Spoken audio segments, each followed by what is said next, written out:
Okay,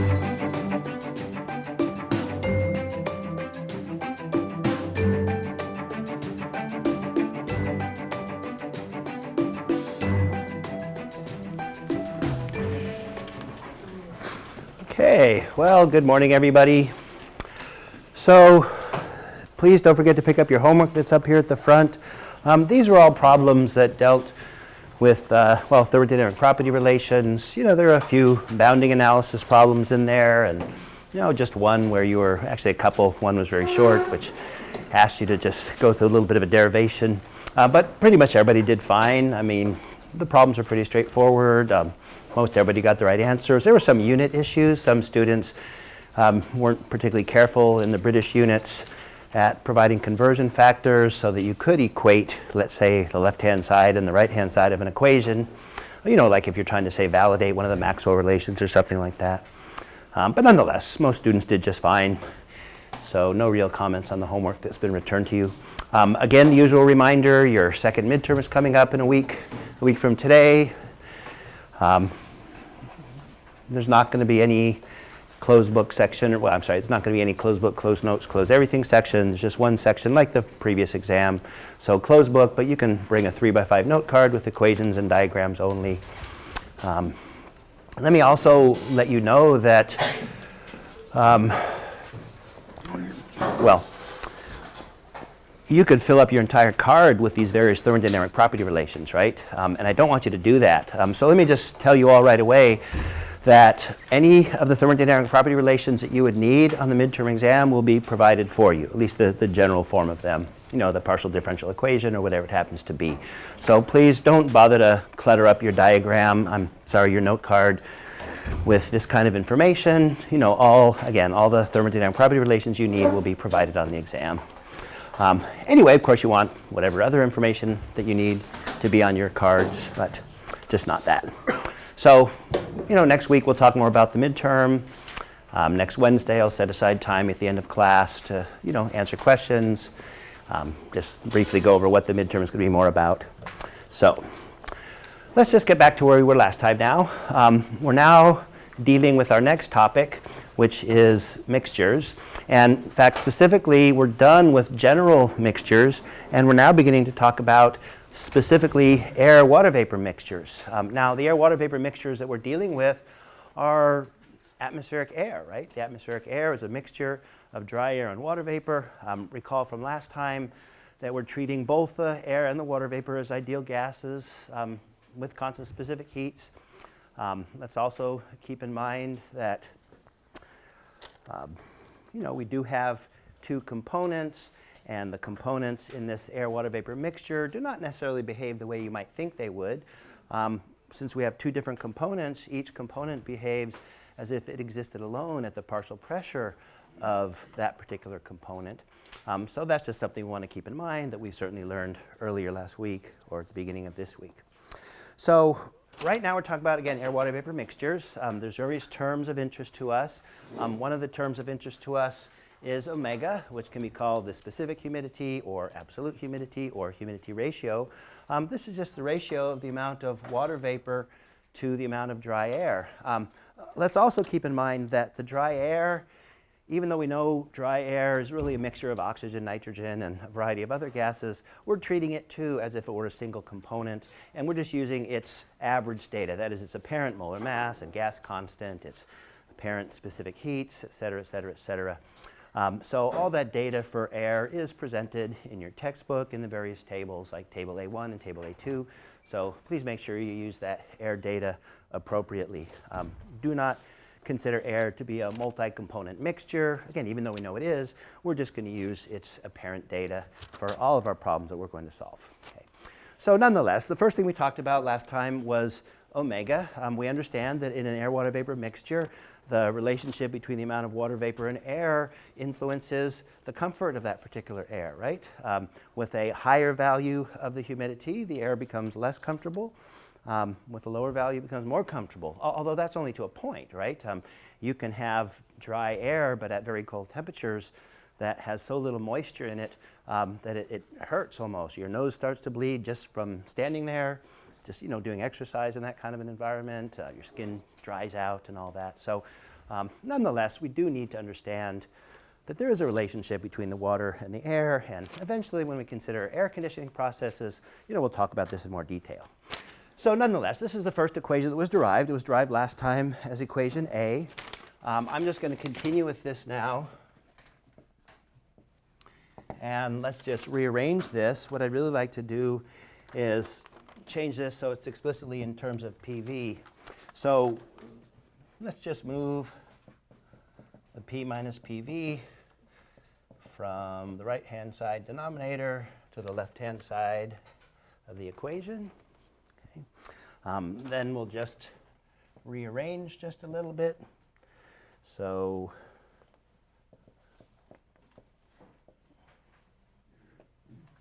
I'm just going to collect together the PV terms. And then lastly, I'll just solve this for PV.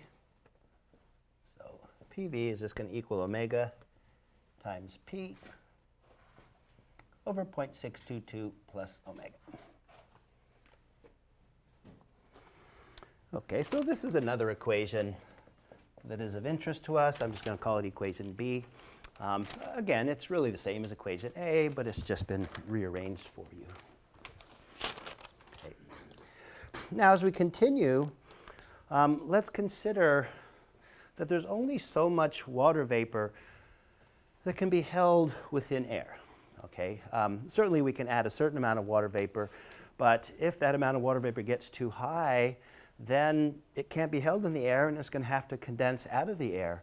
When we have water that's condensing out of the air, we just call it dew, right? I mean, we've seen dew on the grass or on our car in the morning and all that. So it turns out that this presence of dew is also important to us. There's a temperature that we're going to be able to find in a little while today called the dew point temperature.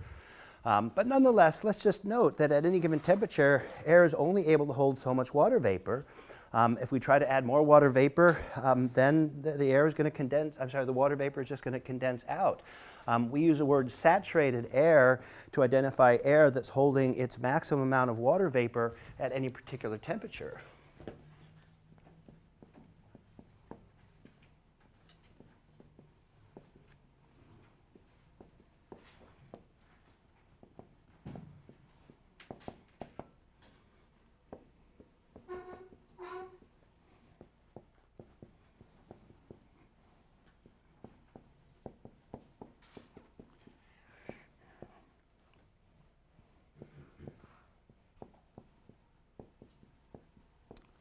Okay, so saturated air is what I've just been describing. We can only have so much air, we can only have so much water vapor that can be held within the airstream as a gas.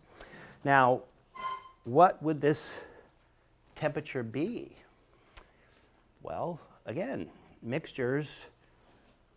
you have a mixture, each component behaves as if it existed alone at that particular, let me rephrase that. When we have a two-component mixture, each component behaves as if it existed alone in the volume of, in this case, the atmosphere. Each one is going to have its own unique partial pressure, right? This partial pressure represents the pressure at which this condensation occurs at.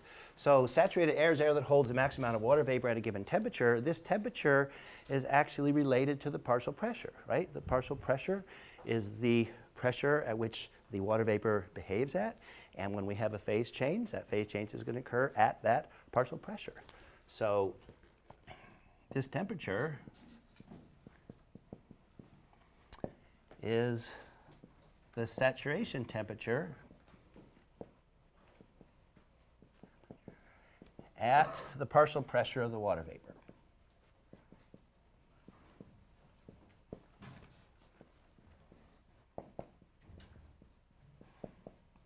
And of course, we know that PV is how we write the partial pressure of the water vapor. Okay, so with all this in mind, now we have a better feeling for calculating what's called the relative humidity. Okay. One more thing I want to note here. This maximum amount of water vapor in the air, we're just going to call M sub G. So we call this maximum amount of water vapor, m sub g. Okay. So now back to the idea of relative humidity. We talked about this briefly last time. The problem with the absolute humidity, omega, well, maybe I shouldn't say the problem with it, but one issue regarding it is it really only tells us a relationship between the amount of water and the amount of air. Or I should really say the amount of water vapor and the amount of dry air. But often we're interested in how much water vapor theoretically could be held in the air at any particular temperature. And this is where we come up with the concept of the relative humidity. So we're going to define the relative humidity. First of all, the relative humidity is going to be using the Greek letter phi. And then we're simply going to define the relative humidity as the actual amount of water vapor in the air divided by the maximum possible amount of water vapor in the air at that temperature.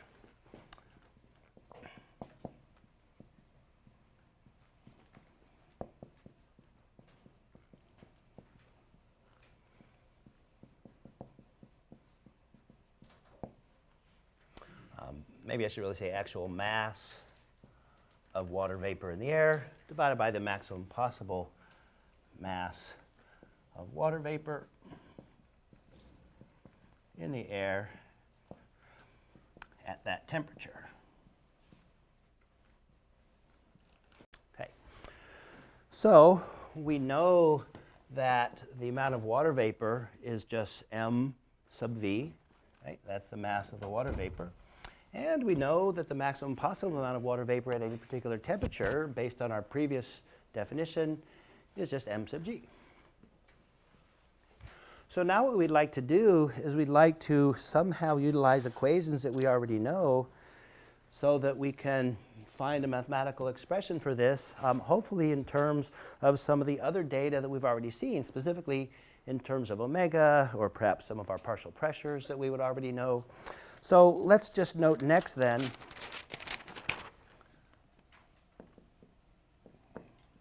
me just rewrite this, that we're still talking about air as an ideal gas. We're still talking about water vapor as an ideal gas. So we can certainly use the ideal gas equation of state. We know that PV equals mRT. So we could just substitute the ideal gas equation in both for the actual amount of water vapor in the air and the maximum amount of water vapor in the air. So this is just going to be PV over RT. So PV over RT. And let's make sure that we identify this as the water vapor's partial pressure and the gas constant for the partial pressure. I mean, technically, the volume and the temperature are going to be for the actual amount of water vapor in the air. But remember that when we try to find mg, we're assuming that we're at the same temperature. We're assuming, based on our understanding of mixtures, that the volume that's assumed to be occupied by each component, in this case the water vapor component, is going to be the same. So we could just write this then as PGV over RGT. Okay. And let's note further that even RG, I mean, this is just the gas constant, right? It doesn't matter whether we're talking about the actual amount of water vapor or the maximum amount of water vapor. It's just the gas constant. It's a constant. It's equal to RV. So with all this in mind, essentially everything cancels out. The gas constant cancels, T constants, T cancels, V cancels. All we're left with then is P over P sub G. So the relative humidity, PV over P sub G. The relative humidity is just going to be the partial pressure of the water vapor divided by the partial pressure of the water vapor at its maximum value. And let's keep in mind that, as was just discussed before, this pressure is nothing more than the saturation pressure at the existing temperature. So I'll just note here, but PG is equal to Psat at the temperature of the air. So phi, we'll just write now as PV over Psat. Okay. And again, this would have to be at the appropriate temperature. So this is the general equation. This is just another way of writing essentially the same thing. The next thing I would like to do, though, is I'd like to plug B into the equation above.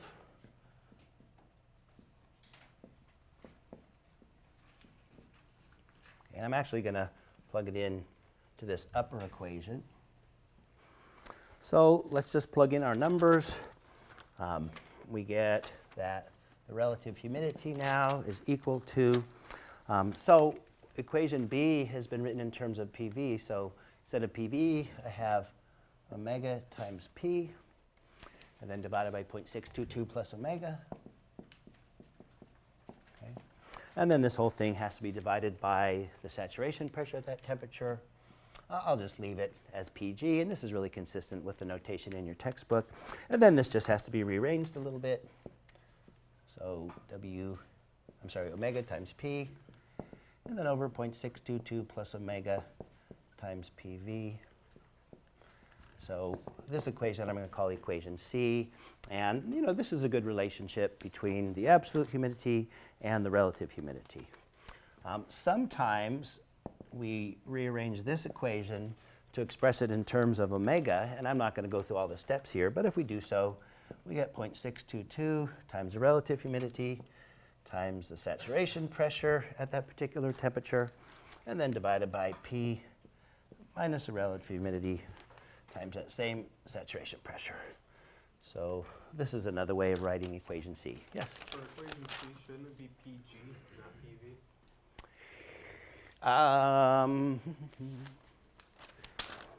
Well, I've subbed in,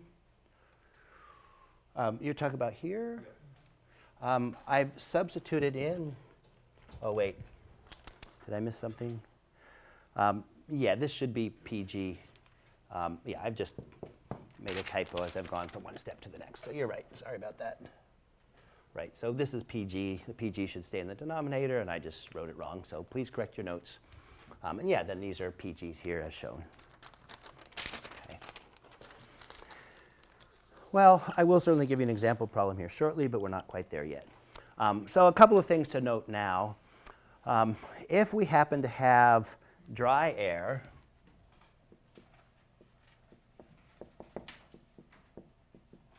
then I would note that we use the phrase dry air to refer to air that has no water vapor in it. Okay. So dry air means no water vapor at all. This is extremely unusual anywhere in the world. I mean, you can go into the middle of certain deserts of the world, like Death Valley or the Sahara in some places, and there's no water vapor at all in the air, or maybe it's down to some small fraction of a percent. But here, we'll just say in general, if we have dry air, that means there's no water vapor. And what would the relative humidity be? Well, it would have to be 0, right? I mean, if there's no water vapor in the air, then, well, there's 0 in the numerator, just based on our definition of the relative humidity. So this is equal to 0, right? On the other hand, if we have saturated air, okay, this means we have the maximum mass of water vapor, right, at the given temperature as defined earlier. In that case, what would phi be? Well, in this case, phi is just going to have to equal 1, right? I mean, after all, the actual amount is the same as the maximum amount. mv equals mg, so this is just going to equal 1. So when we talk about humidity, like on the television and our weather report, the relative humidity is always between 0 and 1, right? It's often expressed as a percentage, so between 0 and 100%. This is interesting, but again, personally, I would much rather we understand absolute humidity. I mean, the relative humidity, again, is interesting, but in solving problems, relative humidity is meaningless to us. We need the actual relationship between the amount of water vapor and the dry air. So we would typically use omega data, not phi data. In other words, absolute humidity, not relative humidity. Okay. Now, another thing that we're going to need as we start going through problems is the enthalpy of our air-water vapor mixture. So let's look at that next.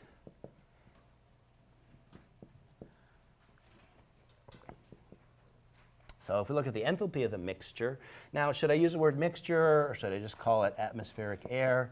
It's the same thing, right? But we would note that the enthalpy of the atmospheric air is just going to be the sum of the enthalpy of the two components, okay? And note this is the total enthalpy. This is a extensive property, so for mixtures, as we saw last time, it's just the sum of the total enthalpy of each component. So we'll just write this as HA plus HV. Again, we recognize that A represents the dry air and V represents the water vapor. Then I just want to note that the enthalpy of the dry air is just the mass of the dry air multiplied by the enthalpy per unit mass, in other words, the specific enthalpy of the dry air. And then same for the water vapor, it's just the mass of the water vapor times the specific enthalpy of the water vapor, again, enthalpy per unit mass. So we have that equation. And then what we typically do is we divide out the MA term. So we would note that if we divide out the MA, so H over MA, well, we're just going to use lowercase h for this. And this is going to now equal, well, again, I've divided out the MA, so this is just HA plus, and then MV over MA times HV. And of course, MV over MA, well, that's our definition of our absolute humidity. So I'm just going to replace that with an omega. So the enthalpy H of the atmospheric air is just HA plus omega times HV. Okay. Now, we do have to be really careful with this particular enthalpy term. We might notice that, yes, it is a specific enthalpy, but the units are not energy per unit mass of the atmospheric air, that is the air-water vapor mixture, right? I've divided by the air mass, so the units on this term are actually energy units, say kilojoules, and then per kilogram of air, right? Or it could be BTUs per pound mass of the dry air. So we do have to be particularly careful with the units as we're solving this type of problem. Okay. Now, this is customary. I suppose that maybe some people that study or work in thermodynamics have their own set of enthalpy tables or enthalpy data for mixtures and perhaps have data on enthalpy on an energy per unit mass of the mixture basis. But that's not customary. That's not what we're going to do. It's not what's done in your textbook. All the data is per unit mass of dry air. So this is how we're going to find enthalpy in this particular class. Now, there is another thing that should be noted here. Keep in mind that the enthalpy, as we're treating both components of our atmospheric air as an ideal gas with constant specific heats, we should recall that enthalpy is only a function, at least for ideal gases, right? It's only a function of temperature. It doesn't matter actually how much water vapor is in the air, right? It doesn't matter what the partial pressure of the water vapor is. Certainly we can add water vapor into the air all the way up to saturation, and yes, that will certainly affect the partial pressure of the water vapor, right? The more water, the more partial pressure. But but enthalpy data doesn't depend on pressure, right? It's only a function of the temperature. So we might note that HV, while it certainly will vary depending upon the partial pressure, it's always going to have the same value regardless of the amount of water vapor in the air. And again, it's only going to be a function of that particular temperature. So HV is only a function of temperature. Okay, again, we know this for an ideal gas. So how does that affect us? Well, HV at a particular temperature and at any partial pressure, well, this is just going to equal Hg, right? The enthalpy of the saturated vapor. I mean, it's a vapor. It's going to be the same whether it's a saturated vapor or it's not a saturated vapor. If it's something much less, it doesn't really matter. So this is just going to equal Hg at that particular temperature. Okay. So with this in mind, let's just modify our equation above. So therefore, we will just say that the enthalpy of the mixture is the enthalpy of the dry air plus omega, and then times the enthalpy of saturation, Hg, really I say enthalpy of a saturated vapor at the given temperature.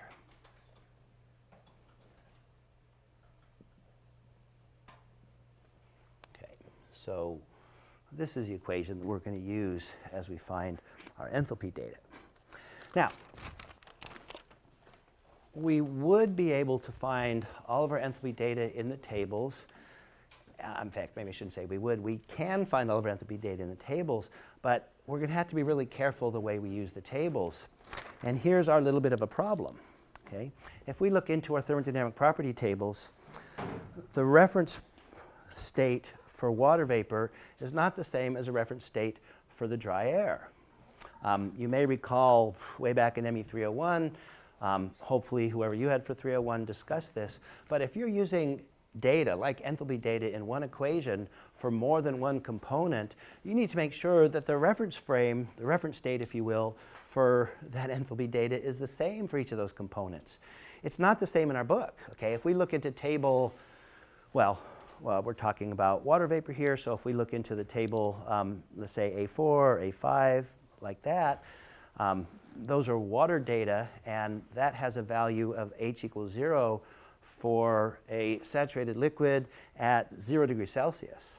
On the other hand, if we look at the enthalpy data for air, the reference frame is for H equal to 0 at 0 degrees absolute. Okay? They're different. So what we have to do is we have to recognize that and make sure that when we're using our enthalpy data in this one particular equation, that we modify it appropriately so that each of our enthalpy terms have the same reference state. Okay. So the way we do it typically is this. We assume that the reference state in our water tables, table A456, is going to be the one we're going to use. So we're going to use, well, we're talking about saturation data, right? So we're typically talking about A4. Remember, we're going to need Hg, we're going to need the enthalpy of the saturated vapor at a particular temperature, so A4 is our temperature table. So we're going to use A4 in order to find Hg, okay? And this would be at whatever the particular temperature is, okay? And that means we're going to have to do something different for the dry air component, and we'll get to that in just a moment. Okay, so for right now, let me first note that this is what we could use. However, there is an empirical relationship that's presented in the textbook. I believe it's equation 14.4 and 14.5. It says Hg is equal to 2500.9 plus 1.82 times the temperature. And this temperature has to be in degrees Celsius. This is going to give you enthalpy on a kilojoules per kilogram of water vapor basis. Please note that as an empirical relationship, it is a function of temperature in the appropriate degrees for that relationship, and it has to be in degrees Celsius. So I know that previously we've talked about how any time you use temperature within an equation, you always have to use the absolute temperature scale, right? Rankine or Kelvin. This is an exception, right? This is because of the nature of this particular data. So this is what we would use in the SI system. In the British system, if we chose to use this equation instead of the tables, it's 1060.9 plus 0.435 times the temperature, and this temperature is going to be in Fahrenheit, and this will give you BTUs per pound mass of water vapor. Okay, so either one we want, equation 14.4 and 14.5. So this is where you're going to find those in the book. All right, so if this is what we do for the water vapor, what do we do for our dry air component? Well, we do have air tables in our book, right? We've seen them. They're table A17. But again, we can't use them, right? The air tables A17 have a different reference state than the water tables. So what do we do? Well, again, one would have to use some sort of an empirical relationship that deals with this. And this is also described in your textbook. So let's just look at it this way. For dry air, First, we'll note that any enthalpy change, delta H, is going to be Cp times the temperature change, right? We know that for an ideal gas with constant specific heats. We would also note that the enthalpy, well, the change in enthalpy is just going to be the enthalpy at our particular temperature minus, let's call it the enthalpy at 0. And this will then equal Cp times our particular temperature minus, well, the enthalpy at the temperature of 0. And by convention, we're going to be using Celsius or Fahrenheit again. So this equation then, well, if we use the same reference state as we did for water, the enthalpy is 0 at 0 degrees Celsius or 0 degrees Fahrenheit. So this term is going to be 0. Okay. And again, note this is using the same reference state as for water. So that's equal to 0. So basically, H is just going to equal Cp times T. But again, the same reference state for water assumes that H is 0 at T equals 0. So this is just T. And again, since we're using Celsius or Fahrenheit, this temperature again is going to be in one of those appropriate temperature scales. So this is either going to be in Celsius or in Fahrenheit. Okay. So with all this in mind, all we really need to do is go into our tables and look up a value of Cp, and then we'll be able to simply find the enthalpy at any particular temperature. So if we look first at the SI system, this is just 1.005. That's our specific heat. And that's going to be in kilojoules per kilogram per degree C, then times the temperature in degrees Celsius.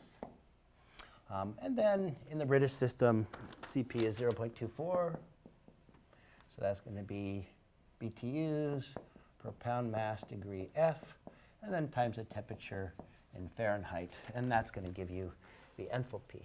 And let's be really careful with the units again, right? These are air data. So this is just the dry air component. Perhaps we should put a little subscript A here on those mass terms, just to remind us that this is just for the dry air. So this is going to be in kilojoules per kilogram of dry air if we use the upper equation, or BTUs per pound mass of dry air if we use a lower equation. Again, though, we need to use Celsius or temperature data in order to get these particular enthalpy terms. Okay. So I know that we really haven't talked much about this whole idea of reference frames and how all of our enthalpy or internal energy data is actually given relative to a reference frame. I mean, if you look into your book, it does discuss it way back in chapter 3, where you're first being exposed to these property tables. But nonetheless, you'll just have to essentially accept this, that the reference frames are a little bit different. I mean, maybe one way to think about it is, let's say this is my thermodynamic state point representing H. If we have data for water's already with reference to 0 degrees Celsius or 0 degrees Fahrenheit. So this would be the reference state for the water. But the reference state for the air as presented in the textbook, the reference state for the dry air as described in the textbook will be down here. This is a reference state for dry air. Now, this reference state for water, is for tables A4, A5, A6. This reference state for dry air is really the data that's in table A17. So we have two different reference states. We can't use that enthalpy data and that enthalpy data in the same equation. So that's what I've essentially done here. I've just redetermined, if you will, the reference state for the dry air. I've just moved it up to here so that we can use it in our problem solving. So with all this in mind, let's look at an example problem and get a feel for what a typical problem of this type is like.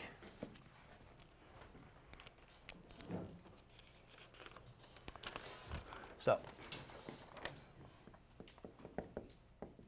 let's say that we're given atmospheric air at 25 psia, 140 degrees Fahrenheit, with a relative humidity of 50%. And we want to find a variety of things. How about all those different parameters we've been talking about? So let's find the partial pressure of water vapor. Let's find the partial pressure of the dry air. Let's find the specific humidity. Let's also find the mass fraction of water vapor in the air. And let's also find the enthalpy of the atmospheric air. Okay, so all these should be able to be found using the equations that we've already seen. Now, let me note again, as we're solving these problems involving mixtures, often there's more than one way to go through the equations and still get the right result. It really just depends on what order you deal with the equations in, typically. So let's just begin this one by going into our property tables at 140 degrees Fahrenheit. I mean, after all, that is the temperature of this particular mixture. And there's two things we're going to need as we peruse through these various equations. One thing we're going to need is the saturation pressure, right? This is Psat at 140 degrees Fahrenheit. So we'll look that up. And we're also going to need the enthalpy of the water vapor. I'd much rather look up data in my tables because I know it's nice and accurate rather than using an empirical relationship. I mean, I could. The numbers aren't going to be off by that much. But for me, it's just easier to go into a table and pick out one number than to use a calculation. So with all this, the saturation pressure at 140 is 2.8931 psia. And then the enthalpy of the saturated vapor is 1121.6 BTUs per pound mass of water vapor. Again, I like to put a subscript on any mass term that I have just to make sure I'm using the units properly. I mean, eventually when you start combining these terms to get the results we're looking for, you should definitely be carrying the units through. And a pound of air and a pound of water vapor are not the same thing. So carry the units through. And as usual, if the units work out properly, there's a good chance you've done the problem correctly. If the units aren't working out right, you've missed something. Nonetheless, we have this data that we've looked up in this particular table. Now we can use the relative humidity along with the saturation pressure in order to get the partial pressure, right? Relative humidity, as we found earlier, is just PV over PG. So therefore, PV is phi times PG. 50% is the same as 0.5. PG is identified above. So we get the partial pressure of water vapor, 1.446 psia. Okay, so there's the first term. Next, we would like to be able to find the partial pressure of the air. That's probably the easiest one. We know that the total pressure is just the sum of the two partial pressures. Really, I should say dry air, not air. So 25 psia equals the pressure of the air plus 1.446 psia. And therefore, the partial pressure of the dry air is 23.554 psia. Okay, so we have the two partial pressures. Now, why don't we use equation A in order to find the absolute humidity? And this is just 0.622 times PV over PA. Again, there are other forms of this equation that one could have used, but this one makes the most sense at this point. So 0.622, PV we know, and PA we know. We've made sure that our pressure units are exactly the same, and we end up with 0.0382. Okay. Now, the units I probably should have continued or should carried through. This equation, this 0.622, you may recall that that's just the ratio of the gas constants, right? And the gas constants have essentially the same units, BTUs per pound per degree, except the gas constant for the water vapor is per pound mass of water vapor, and the gas constant for the dry air is per pound mass of dry air. So actually hiding within this 0.622 are some units. The units are pounds mass water vapor per pounds mass of dry air. So you can go back to the derivation from last time when I derived equation 1 right at the end last time, and you'll see this is nothing more than the ratio of those two gas constants. So it turns out the units are indeed pounds mass of water vapor per pound mass of dry air. If you just look at the pressure units, they're going to cancel, and it might appear that this is dimensionless. Now, some people might argue that it is dimensionless because you have mass units in both numerator and denominator. I would argue otherwise. It's not really dimensionless because you've got the mass of two different components. So yeah, they both have the same units, pound mass, but certainly it's not dimensionless. It's the ratio between the water vapor and the air. Well, again, I should say dry air. All right, so now we found omega, and let's move on and find our mass fraction. So we're looking for the mass fraction of water vapor, and we know that this is just the mass of the water vapor divided by the total mass, right? The mass of our mixture, which is our atmospheric air. You know, sometimes as we go through problems, I'll use M for mixture, I'll use the word atmospheric air. It's the same thing, but we know that it's the total mass in the denominator versus just the water vapor mass in the numerator. And of course, the total mass is just the sum of the water vapor plus the dry air component. And now I can just divide both numerator and denominator by MA, right? And in doing so, well, let's see, MV over MA, well, that's what we defined as omega. And here's another MV over MA, and then MA over MA. So this is just omega over omega plus 1. So it's actually pretty straightforward. You'll never have to derive this equation again. Just remember that the mass fraction is omega over omega plus 1. So we just plug in the numbers. We have omega 0.0382. This would be pounds mass water vapor per pound mass of the dry air. And then over omega plus 1, note that omega plus 1 is going to be pounds water vapor per pound dry air plus pound dry air per pound of dry air. In other words, it's the mass of the mixture per unit mass of dry air. And numerically, this is going to be 1.0382. Okay.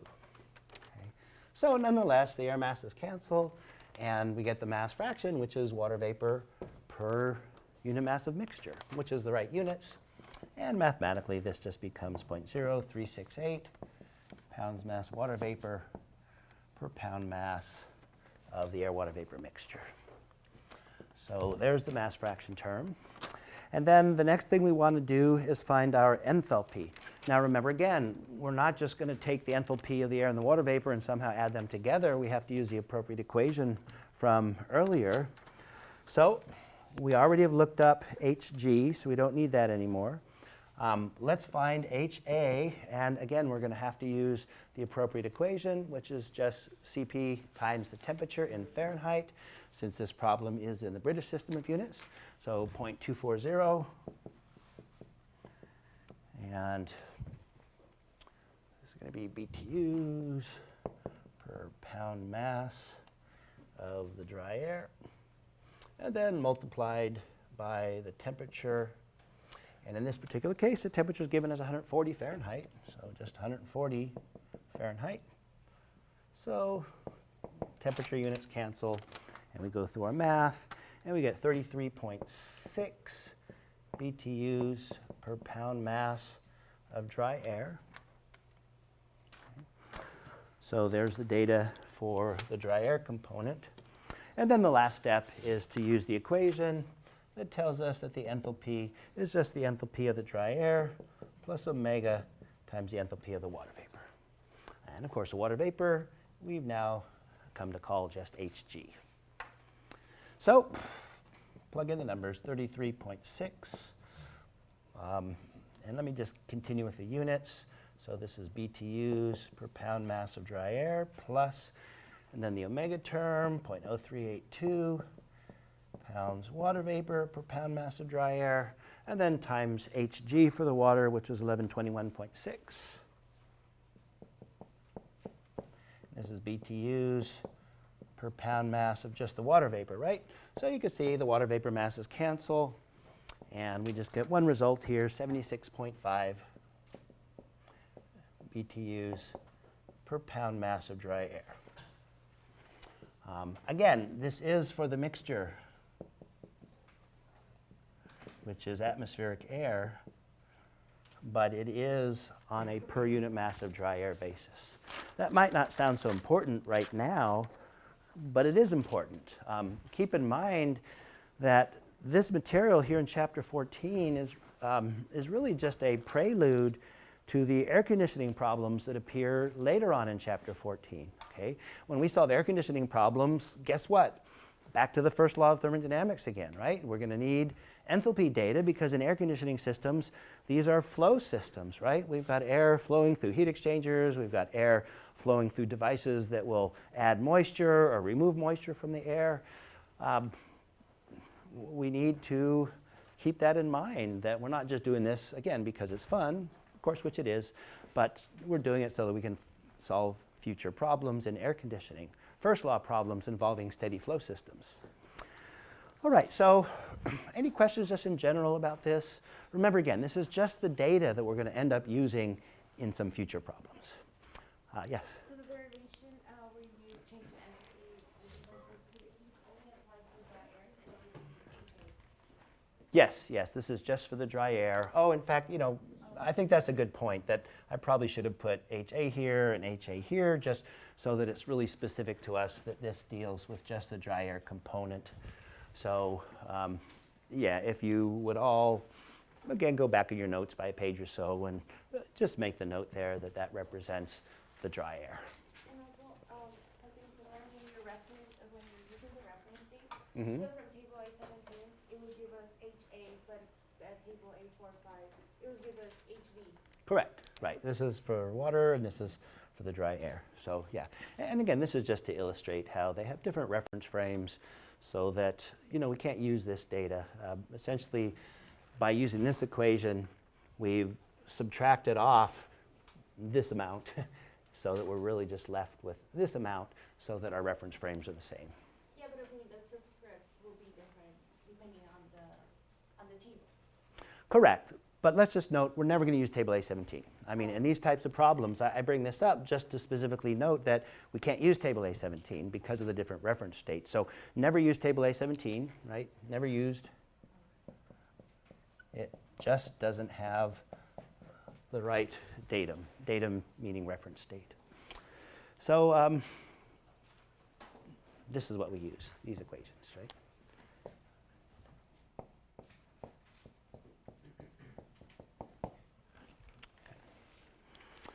Any other questions on this? All right, so now let's move on to the next topic, which is the dew point. I mentioned dew earlier. We know what dew is. We've all experienced it before, and we've experienced it perhaps in more ways than one. Certainly we know that when we walk outside, tomorrow morning will be a good example, right? We have this nice deep marine layer, and it comes on shore in the evening, and it's cooler over the shore than it is over the ocean. So the air, which is saturated at a higher temperature as it moves in off the coast, is now going to hit a lower temperature. At lower temperatures, the atmospheric air can't hold as much water, right? At lower temperatures, the partial pressure is lower. So we know that as this nice moist air blows in off the coast and hits us here in LA or even inland, probably tomorrow, we're far enough inland, we'll still get some of that dew, right? You wake up in the morning and everything's going to be covered with a layer of moisture. Well, where did that moisture come from? Clearly it comes from the atmosphere, right? And the only reason it exists as liquid water, that is as dew on the ground, is because the temperature got too cold to hold that maximum amount of water vapor at the higher temperature that that air existed in as it was blowing on shore. So this is what we have to consider when we consider the dew point. Okay. The dew point represents the temperature below which water vapor is going to condense out of the air.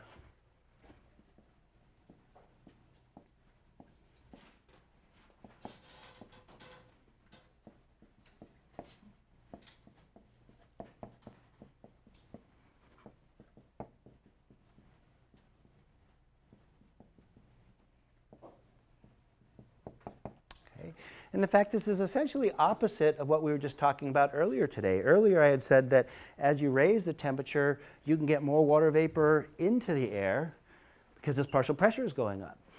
As you drop the temperature, you're able to hold less water vapor in the air because the partial pressure is going down. It's really just that simple. So there's always going to be some temperature called the dew point below which water vapor is going to begin to condense out. And again, this is what happens in our environment this time of year in the springtime in Southern California. And of course, it happens everywhere in the world. Fog, by the way, is liquid water, right? It's liquid water that's just as suspended in the air. Fog is not water vapor. Fog is a form of dew. It was not always fog, right? It was just water vapor. It's a vapor. You can't even see it. You don't even know it's there. But if the temperature drops low enough, the water vapor condenses into a liquid and you see it, right? You see it as fog, or as it collects on the ground, it's dew. So what is the dew point then? Well, at what temperature represents the maximum amount of water vapor that can be held in the air? This temperature is the saturation temperature at the partial pressure. If the temperature drops below the saturation temperature at the partial pressure, condensation will occur. If the temperature rises above the saturation temperature corresponding to the partial pressure, then you can hold more water. So the dew point is really nothing more than the saturation temperature at the partial pressure of the water vapor.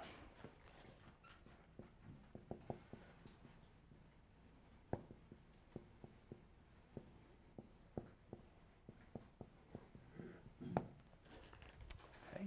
So this is how we define the dew point. I'll put 3 lines in my equal sign, and this is an important equation. So this is the dew point.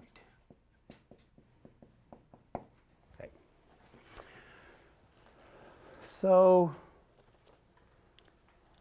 if we have atmospheric air, when the falling temperature reaches the water's saturation temperature, condensation begins to occur. We simply call that the dew point. So let me go through a real simple little example problem of this. And by the way, this kind of example problem is pretty typical. Yes, we could have dew forming in the atmosphere, but I mentioned earlier that you probably have other experiences of hitting this dew point. What if you take a cold can of soda pop out of the refrigerator and you bring it outside on a nice, warm, humid day? The outside of the can gets wet, doesn't it? Did water leak through the can out of your soda pop? No, of course not. It's dew, right? It's colder than the dew point, so any water vapor in the air that immediately touches that can, well, it drops below the dew point. You're going to get condensation occurring. What about windows? Anybody who's been, let's say, in Hawaii or any other humid place, you got your air conditioner on, it's 90 degrees outside with high humidity.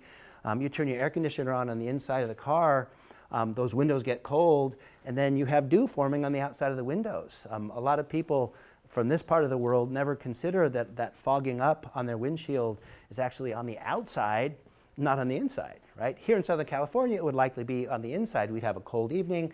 We'd have people inside our car. Because of the people in the car is warm. There's more moisture, right? Because we're all breathing out and moisture, water vapor is getting into the air. And now this warm, moist air hits the cold window, and then your water vapor is going to condense on the inside of that window, right?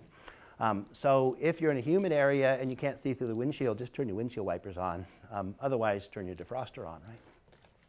So that's the nature of the dew point. So here's your example.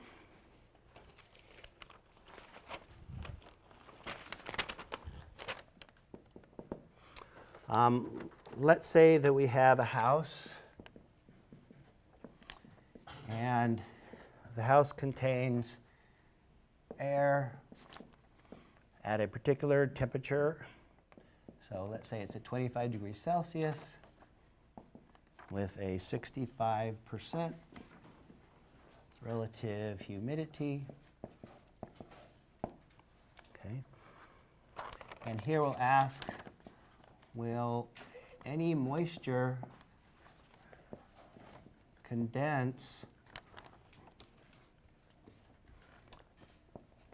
on the windows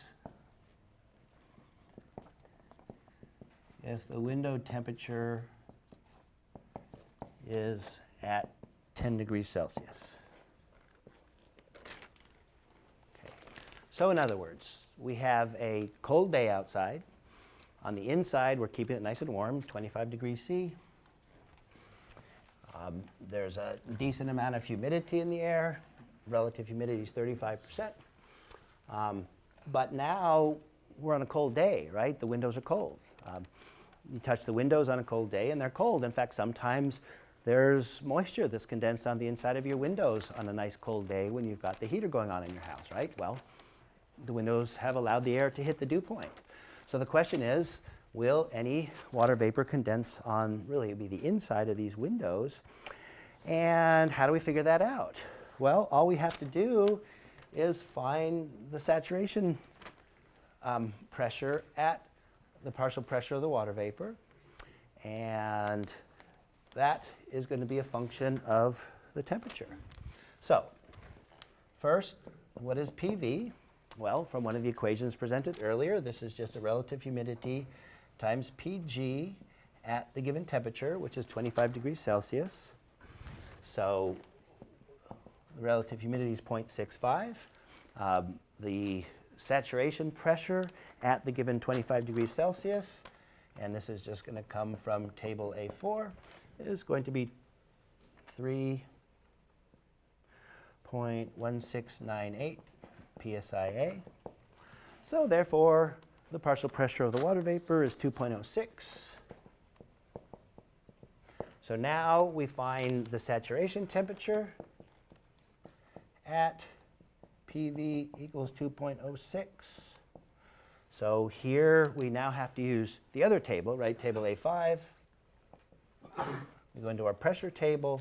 And of course, we are going to have to do some interpolation, but what we do find is that this is equal to 18.0 degrees Celsius. So that's the dew point. And now it's just a matter of interpreting our results. I have had plenty of students that have calculated the dew point temperature and then not even know what to do with it, whether that tells you that the water is going to condense out of the air or not. But the rule is pretty clear. The temperature below which the water vapor will condense, any temperature below 18 degrees Celsius will cause the water vapor to condense. So is 10 degrees Celsius less than, 10 degrees, this should say Fahrenheit. Again, my apologies. And this should, Okay, now I'm confused and I got to look at my notes again. Yeah, I just have, it is supposed to be Celsius.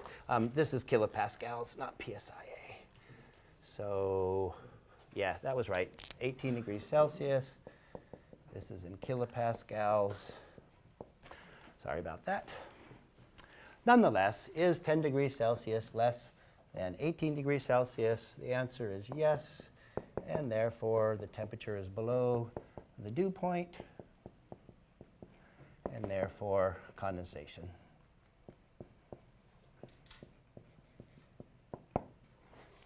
So this is one way that we're going to utilize this information. So are there any questions on this particular problem? So now we're beginning to look at some realistic problems associated with dew points. By the way, this is just an academic exercise, and it's not just an exercise in trying to figure out if your glasses are going to fog up when you go into a hot, humid environment after coming out of your air conditioning or whatever. There could be real safety issues associated with this. There have been instances, particularly in the south of the United States, where you have hilly areas where it gets really cold at night, but it's very humid during the day. You find that fog, which is really just dew, tends to collect in the bottom of these different hollows, if you will, these different valleys. That's cool, you know, if you're living in that area, it's kind of nice to have the cooling effect of all that moisture. On the other hand, if you're a truck driver and you're just driving long haul and all of a sudden you come down into a valley and visibility goes from perfect to zero just like that, that's a safety issue. There's some areas where they actually do what they can to try to heat up the local area, the local air, so that you don't have this dew forming, so you don't have massive pileups and truck accidents and all that. So yes, this could be important. This is also important from another point of view. Often we would like to know what the moisture content is of atmospheric air. And, not because we're interested in the dew point, just because we're interested in the comfort level of that particular air.